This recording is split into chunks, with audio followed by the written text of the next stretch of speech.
can. The novel exists on two separate levels. One of those levels is literal and the other is figurative. Now, you've probably learned this difference before because the difference between literal and figurative has a lot to do with words like symbol, metaphor, simile, and so on. Most of you are reading this novel on a fairly literal level. And that means you're just looking at events as if they were real events. But of course, the novel is a fictional novel. And yesterday in chapter 12, we came right into contact with the difference between the literal and the figurative. Those of you who recall chapter 12 discussion, can you explain what I mean by that? How did chapter 12 really show us that there's a difference between literally what's going on in the novel and figuratively what's going on in the novel? Josiah. When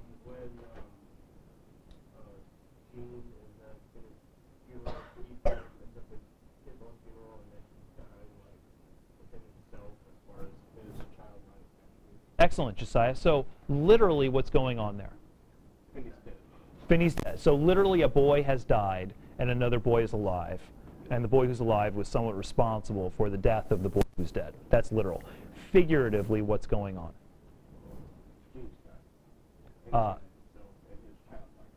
Very good. Childlike attributes of Jean have died. Excellent. So if we want to understand the novel, we could read it on the literal level all day. But if you read a separate piece on the literal level, not much happens, and some of what's happening is relatively confusing. So if you're reading on the literal level, it's about two boys in a prep school during World War II. One of them pushes the other one out of a tree. That one breaks his leg, and then later on breaks it again and dies. And that's it. But on the figurative level, we find that this novel actually is packed with a lot of complex information. That's where we've got to read it. We must read this novel on this level. If you're only reading it on the literal level, it'll be either one, confusing, or two, extraordinarily boring, because there's not much going on. So I have a timeline of the entire thing. And this timeline is focusing on the results of the QARs from chapter 1 all the way through, or I'm sorry, from chapter 2, because we didn't do a chapter 1. From chapter 2 all the way through chapter 13. So if you have your unit guide and you have some notes on the QARs, have those out. At least having the questions will help, because when I ask, hey, what was chapter 10 all about, you can refer to that. Notice that the novel here is established as a timeline, moving from summer to winter, so that timeline is time, obviously, with the tree being the big breaking point between summer and winter. And you'll notice that we spend most of the novel in the winter session. Okay, so let's start by sort of retelling the novel through the QAR questions. You've got three characters primarily: Jean, Finney, and Leper. And those three characters are present in the summer session. Brinker, of course, is not present in the summer session. What was the focus of QAR for Chapter 2? Courtney, what were we focusing on there?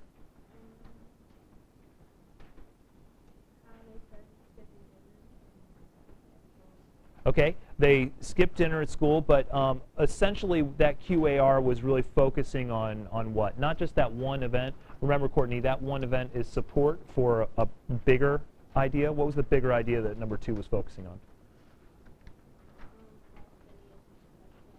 Excellent. So we're getting a little bit of discussion of Finney.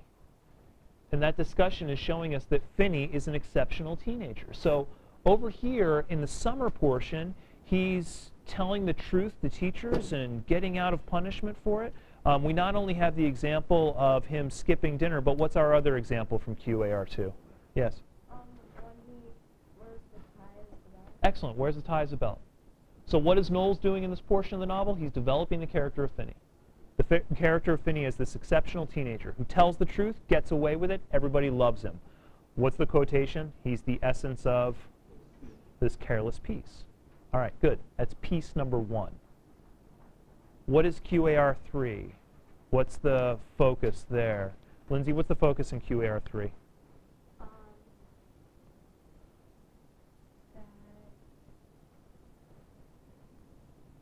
It's okay if you don't have a locked-in answer to that question. Just sort of give me a little bit of what we were talking about in that discussion.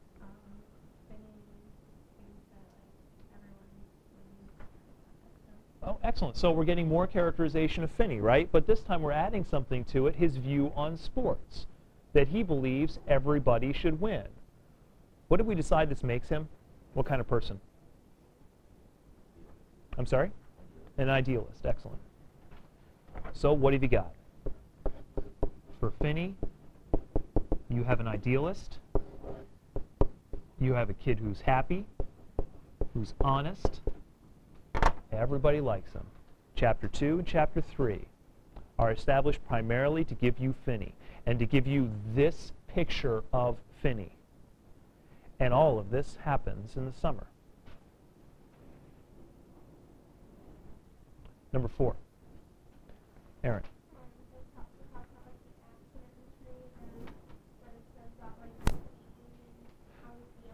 Okay, so now we're bringing Gene a little bit more into it, and we have this accident in the tree. So we have Gene and Finney in the tree. Of course, we know Leper is down here watching all of this happen.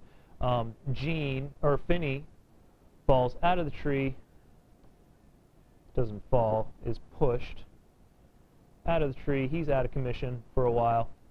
Gene moves on. But tell me a little bit more about that, Aaron. In Chapter 4, what did we really learn is the conflict between these two? Gene is basically trying to compete with Finney, and Finney's not really competing, but Gene thinks he is. Why does Gene think he's competing with them? Gene thinks Finney is like trying to sabotage his studying by making him go out and do things. And is he harming his studying? Yeah, but not intentionally. Not intentionally, but he is harming it. So, in Chapter 4, we find out that this attitude on Finney's part is actually harming Gene. So Gene takes action. And you're correct, Aaron. We always admit it. That Finney doesn't mean to do this. Why? We know he's honest. But this little essence of careless peace is harming Gene. So Gene has to get rid of it, and he does. And he moves on to the other side. Cue error number 5. Jeremy, what do we have for 5?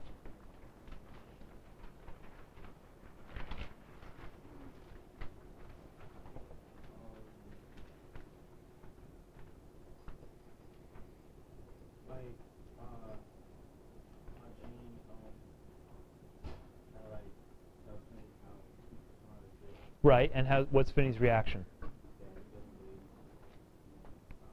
And we use this to understand what about Finney's character.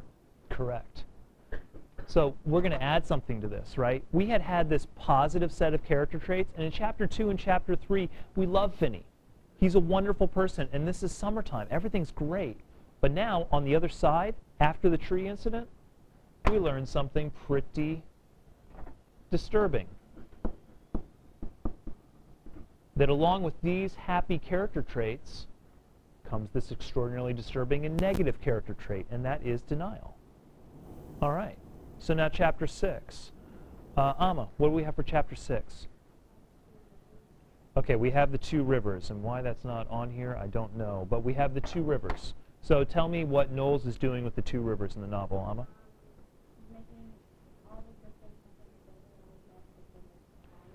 Excellent. And which river is the river of summer? Correct.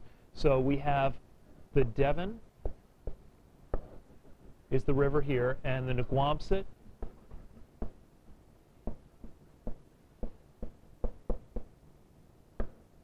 is the river here.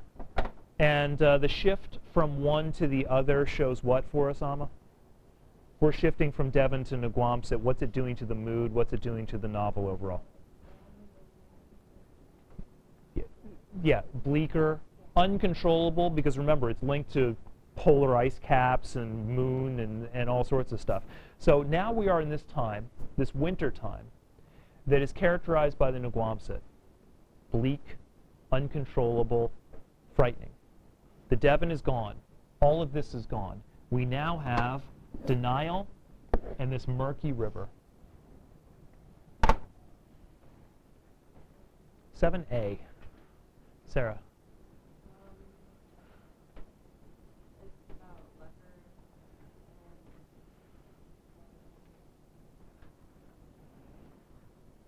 Leper is the most scared that he's the smallest and he's eligible for war, and he wants to know if he can get to the wars that he's talking about.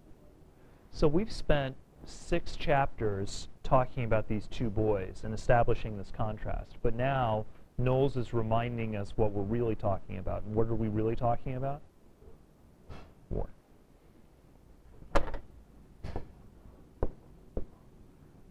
"7a is leper about to leap into war." Okay. What's 7b? Haven, 7b.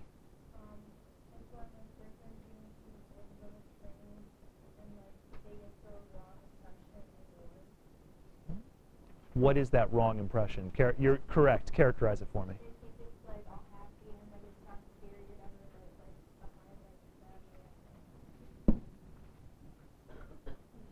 You have multiple views of war in this novel. Here's number 1. That it is a romantic adventure. And I use the word romantic in a 19th century sense of big heroes and grand adventures and huge conflicts, not in the sense of dime store novels with Fabio on the cover. So when I think romantic adventure, I think exactly what those kids are thinking when they look at the train. Look at those heroes. Look at those powerful men going off to fight powerful battles and to tell wonderful stories about it. That's view number 1.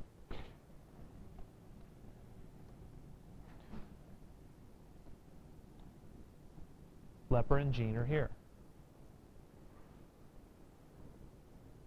QAR number 8. Devante.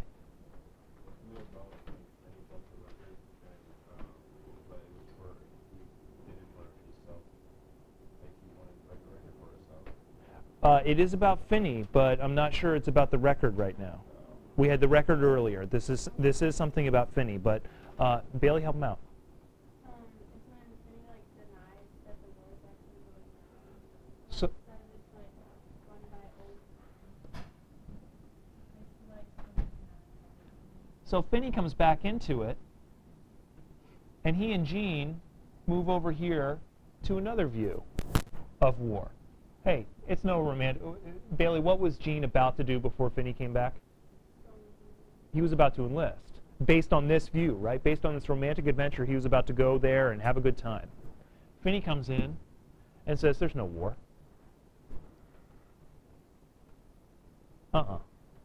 And we have view number 2. How do you want to approach the war? It'll be a fun time, a grand adventure. Or, no, I don't want to fight it. It doesn't exist. It's not there. 2 views. How does Jean react to Finney's denial view? David. He starts playing around with it, right? He starts mouthing it to Finney, and he starts kind of agreeing with Finney. So Jean's over here with Finney. Okay, great. Connor. Yes. This is about leper, and leper gives us the thematic statement. You remember what page that's on? Thank you. Page 125. Everything has to evolve or else it perishes. But more than that, Connor, what happens with leper in this portion? What does he do? What does he do after he sees that recruitment film? No, remember, everything has to evolve or else it perishes, which means he goes into the war, right? He enlists. Okay, Sarah, big question. He enlists based on which view?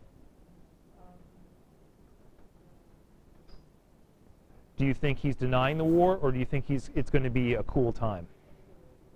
Yeah, what image does he see which convinces him? Because Brinker and Jean see the boys on the train, right? What image does Leper see that convinces him that it'll be fun?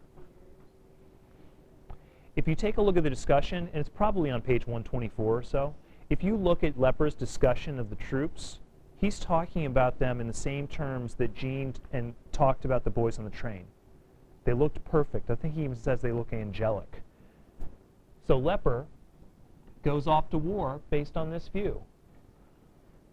What happens to him? Chapter 10, QAR. Daniel.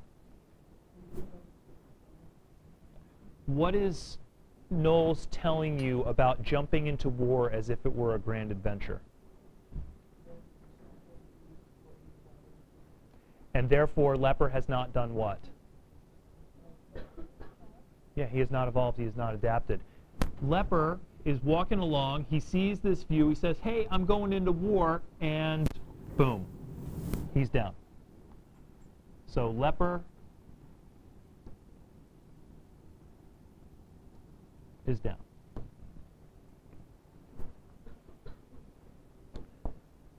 Number 11, Brad.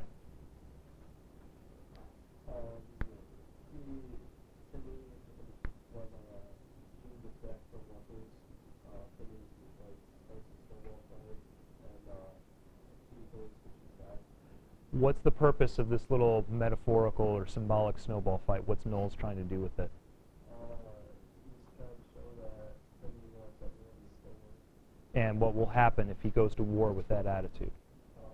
He will want to be friends with everyone. And? Yeah, don't worry. That's right. What happens to Finney at the end of the snowball fight? Everyone has to. He basically falls down in the hail of snowballs. If this is a metaphor, that would be a hail of bullets. He's dead.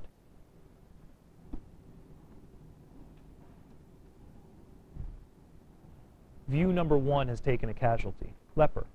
Leper jumped into the war thinking this is going to be a grand adventure. Looks at the ski troops, and he's down because he made that mistake. Gene almost made that mistake. He was moving along. Hey, war's going to be great. I'm going to go. Oh, no, Finney's here. Going to be dragged over into this denial view.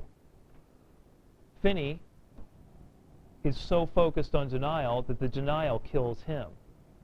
He's not concerned with this romantic adventure view. He's been focused on denial the entire time, and it costs him. What's 12? Lexi, what's 12?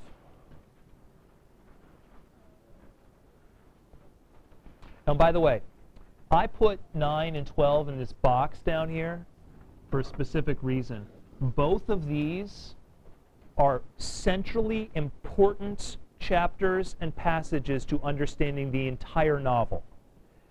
QAR in chapter 9 tells you all about the theme. Everything has to evolve or else it perishes. What does chapter 12 do for us, Lexi?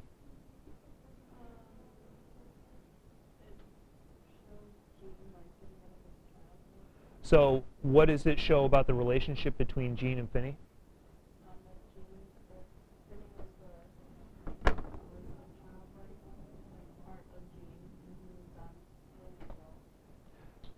Summer and winter are therefore not just summer and winter. What are they?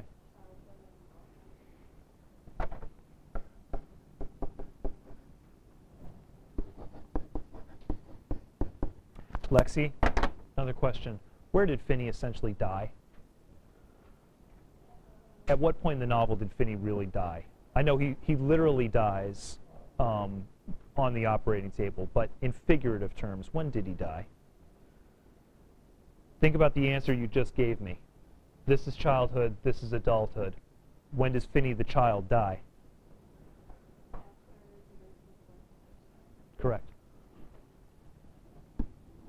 Finney dies right here. At what point? The shift between summer and winter. Why? Because he's the child. He falls out of the tree. Everything that we knew of Finney, all of this is dead. Can somebody give me a piece of evidence that supports that claim that I just gave? A piece of evidence that shows in winter he's a different person. That he directly contradicts something here.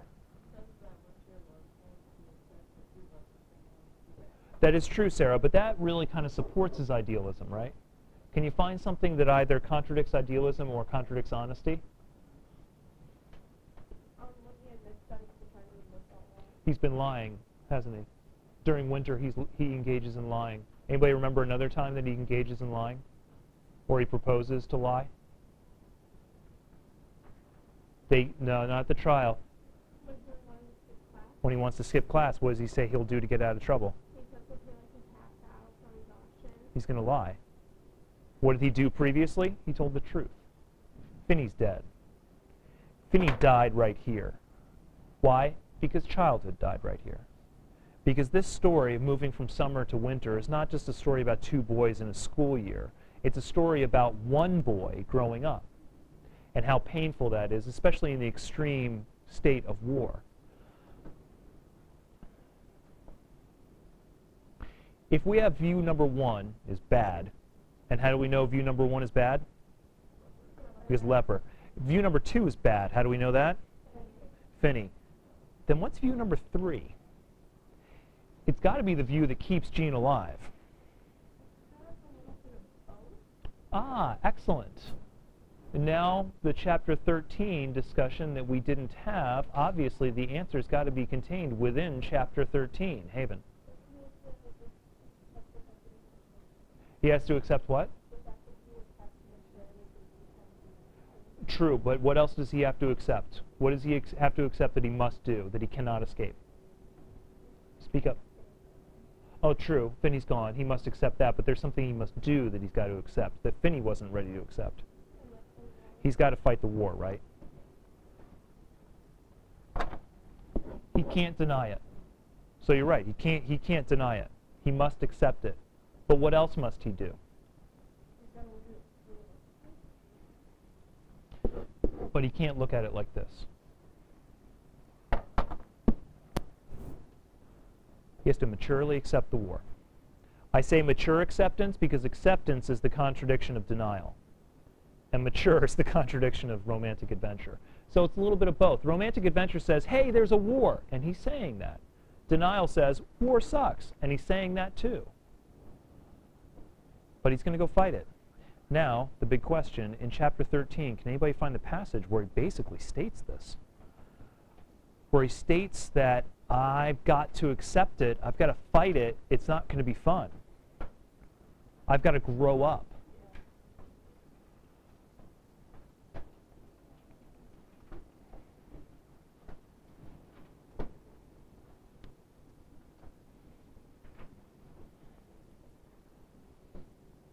Not all the way at the end of the chapter, but toward the end. I'll give you a hint. It has something to do with that conversation that he's having in the butt room.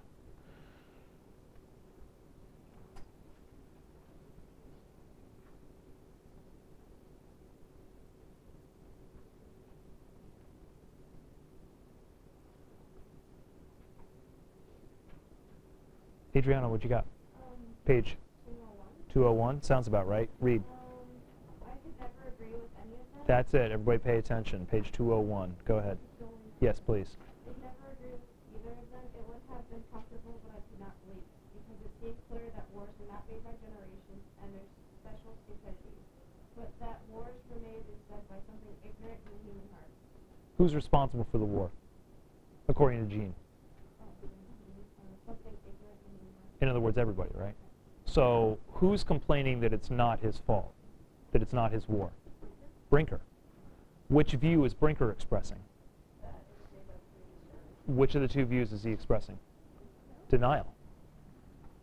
Okay, if Brinker is expressing denial, then we need somebody in that conversation expressing romantic adventures. Anybody remember who it is? Brinker's father.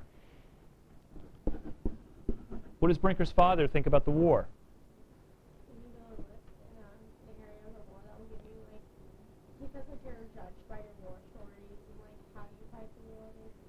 Corinne? And he furthermore adds to it by saying, I wish I could go with you. Have you guys seen pictures of World War II? And imagery of what happens to these people? It's awful. On every level. For civilians, for military, for everybody. It's carnage. And this guy's saying, I wish I could go with you. That sounds like fun. He's right here. And then Brinker is right here. And then Jean gives that quotation that Adriana just uttered, saying both of them are wrong. Because it's not cool, but it is my fault, because I'm human, and wars are a symptom of humanity. We're all responsible. That is one of the crowning moments of the novel, where all of these ideas about war, denial, romantic adventure, all of this has been brewing. And Finney's been at the heart of it. Because Finney really is immaturity. He is a series of mistakes. And he can exist very well over here, but he cannot exist in the adult world of Winter. And that's why Jean pushes him out of the tree. Now at this point, if you've understood everything that I've said, and I know we ran through that very fast, you should look at chapter 4 and say, yeah, it was kind of a harsh move, But you should understand why Gene knocked him out of the tree. His childhood was preventing him from maturing. His childhood was keeping him back. And it wasn't just in terms of schoolwork. It was in terms of his ability to mature. At the end of the story, does Gene seem to you to be a happy person? I'm not sure I would say happy. Does he seem to you to be a more confident person? Because he's an adult.